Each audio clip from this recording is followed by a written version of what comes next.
पूरे देश में यूसीसी को लेकर चर्चा खूब होती है और राजनीति भी, लेकिन आपको समझना चाहिए कि ये क्या है।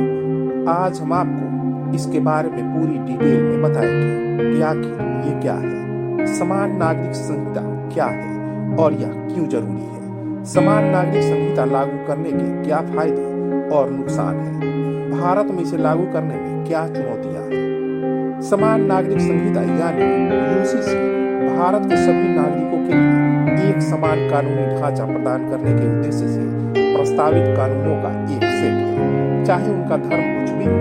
व्यक्तिगत मामले जैसे विवाह, तलाक, विरासत और गोद लेने को नियंत्रित करने के लिए है। यूनिफॉर्म सिविल कोड का उद्देश्य विभिन्न धार्मिक प्रथाओं के आधार पर व्यक्तिगत कानूनों में मौजूद असमानताओं और संघर्षों को दूर करके लैंगिक समानता, सामाजिक न्याय और राष्ट्रीय एकता को बढ़ावा देना है। समान नागरिक संहिता के कार्यान्वयन को सभी नागरिकों के लिए समान अधिकार और अवसर सुनिश्चित करने के लिए महत्वपूर्ण माना जाता है। भले ही उनकी धार्मिक संबद्धता यानी रिलीजियस एफिलिएशन कुछ भी हो, इसे अधिक सामंजस्यपूर्ण और एकीकृत समाज प्राप्त करने की दिशा में एक कदम के रूप में भी देखा जाता है। यूनिफॉर्म सिविल कोड का कार्यान्वयन दशकों से भारत में बहस का विषय रहा है और सरकार इसके कार्यान्वयन की दिशा में काम कर रही है। समान नागरिक संहिता का भारत में एक लंबा इतिहास रहा है। सभी नागरिकों के लिए उनके धर्म के बावजूद एक समान कानून की अवधारणा को पहली बार भारतीय संविधान में अनुच्छेद 44 के तहत पेश किया गया था। लिंग समानता और राष्ट्रीय एकीकरण को बढ़ावा देने के लिए देश के सभी नागरिकों के लिए एक सामान्य नागरिक कानून बनाने का विचार था। यूसीसी बहस ने 1980 के दशक में शाहबानो केस के साथ गति प्राप्त की, जिससे भारत के सर्वोच्च न्यायालय यानी सुप्रीम कोर्ट ने फैसला सुनाया कि एक मुस्लिम महिला भारतीय दंड प्रक्रिया संहिता के तहत रख रखाव की हकदार थी। फैसले को मुस्लिम समुदाय के व्यापक विरोध का साथ मिला, जिन्होंने तर्क दिया कि यह उनके धर्म के सिद्धांतों के खिलाफ था।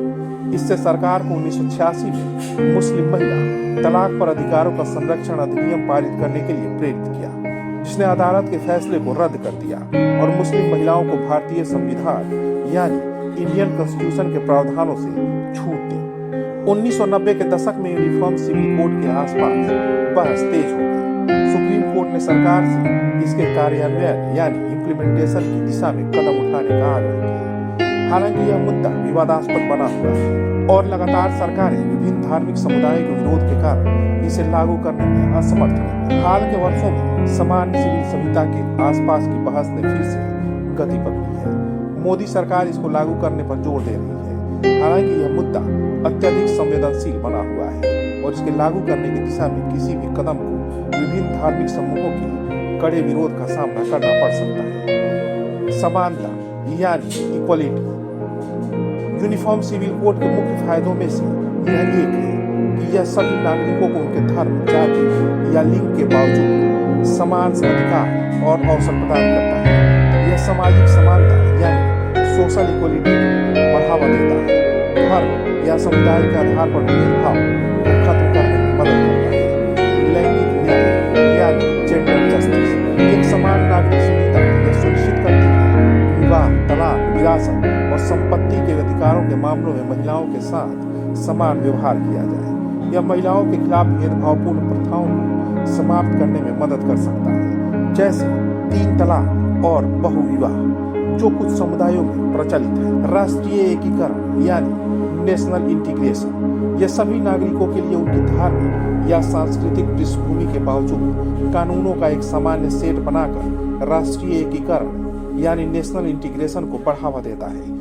यह सांप्रदायिक तनाव को कम करने और विभिन्न समुदायों के बीच एकता और सद्भाव की भावना को बढ़ावा देने में मदद कर सकता है। कानूनों का सरलीकरण सिंप्लीफिकेशन ऑफ लॉ समान सिविल संहिता भारत में विभिन्न व्यक्तिगत कानूनों के जटिल जाल को सरल बनाता है, जिन्हें समझना और नेविगेट करना अक्सर मुश्किल होता है। इससे नागरिकों को अपने कानूनी अधिकारों और दायित्वों को समझने और न्याय तक आसानी से पहुंचने में आसानी हो सकती है। धर्मनिरपेक्षता यानी सेकुलरिज्म एक यूसीसी धर्मनिरपेक्षता के सिद्धांत को पुष्ट करता है, जो भारतीय संविधान में निहित है। व्यक्तिगत कानूनों से धार्मिक विचारों को हटाकर समान सिविल संहिता एक धर्मनिरपेक्ष और समावेशी समाज को बढ़ावा देता है।